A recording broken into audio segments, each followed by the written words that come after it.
adik-adik sekalian. Gimana belajar di rumahnya? Masih semangat dong? Gimana kalau kakak menghibur adik-adik di rumah dengan sebuah dongeng yang sangat spesial buat adik-adik di rumah yang sangat ganteng dan imut-imut, biar belajar di rumahnya tambah semangat. Gimana? Oke? Kakak bakal bacain dongeng dengan judul yang spesial, yaitu Asal Mula Virus Corona. Gimana, penasaran kan? Langsung aja ya. Asal mula virus corona. Dikisahkan pada zaman dahulu, hiduplah seorang raja dan ratunya yang sangat baik.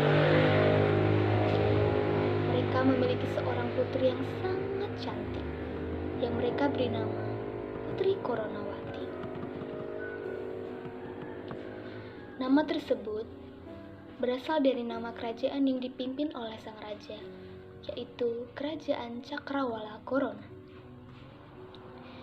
Dengan harapan kelak sang putri mampu meneruskan kerajaan tersebut dengan baik bersama suaminya kelak. Kerajaan ini sangat damai dan makmur. Tanahnya subur, rakyatnya rukun dan sejahtera, tidak pernah sekalipun merasa kesengsaraan. Hingga pada suatu malam pun tiba, saat sang putri sedang terlelap dalam tidurnya. Ia bermimpi bahwa kerajaannya akan diserang sebuah wabah penyakit yang sangat mematikan dan akan sangat cepat menular ke siapa saja, hingga memakan banyak korban yang berguguran dari rakyatnya. Saat pagi tiba, sang putri lari tergesa-gesa menghadap kepada sang raja untuk menceritakan mimpinya tersebut. Ayah, aku ingin menceritakan mimpi burukku semalam. Sang raja kemudian berkata, ada apa putriku?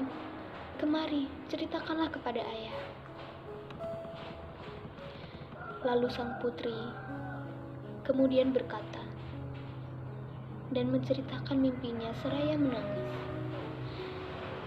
Sang raja yang tidak tega melihat putri kesayangannya menangis, akhirnya memeluk dan mengusap-usap kepala sang putri dan berkata, tenanglah putriku, itu hanya mimpi saja. Tapi jika memang benar mimpi itu akan nyata, maka tidak ada salahnya kita patut waspada putriku. Tenanglah, kita punya tabib-tabib yang hebat, juga kebun obat-obatan yang tak terhitung luasnya pula. Sang putri menjawab perkataan raja dengan mengangguk-angguk dan mengusap air matanya. Hari demi hari berganti. Kekhawatiran sang putri akan teror mimpi itu kian semakin tiada henti.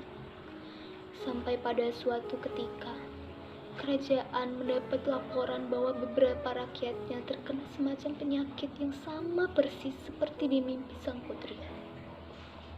Dengan cepatnya, penyakit itu menular ke satu orang ke orang lainnya.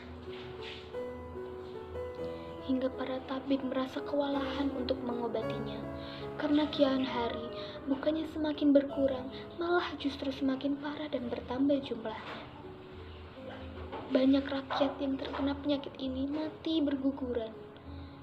Istana terpaksa menutup jalur keluar masuknya, karena dikhawatirkan penyakit ini akan masuk ke istana dan menulari sang putri beserta keluarganya.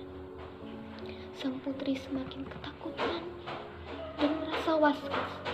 Ia tidak tega melihat rakyatnya jatuh sakit, bahkan meninggal. Dan dia tidak bisa melakukan apapun.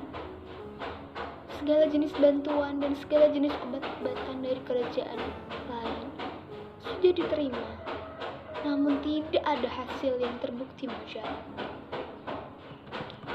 Lalu pada suatu ketika saat tengah malam, sang putri bermimpi lagi. Kali ini mimpinya berbeda.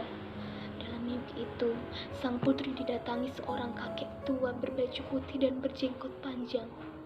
Lalu kakek itu berkata kepada putri, anakku, semua makhluk hidup di dunia ini pasti akan mendapat cobaan dari Yang Maha Kuasa. Bersabar dan seraya mendekatkan diri kepadanya agar diberikan kemudahan untuk menghadapinya.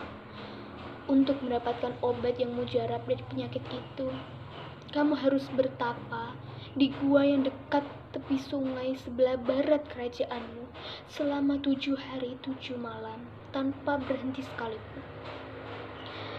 Niscaya kamu akan menemukan obatnya. Pagi menjelang, sang putri menceritakan mimpinya kepada sang raja dan ratu bahwa ia akan melakukan tapa selama 7 hari 7 malam. Mendengar keputusan anaknya, sang ratu merasa cemas.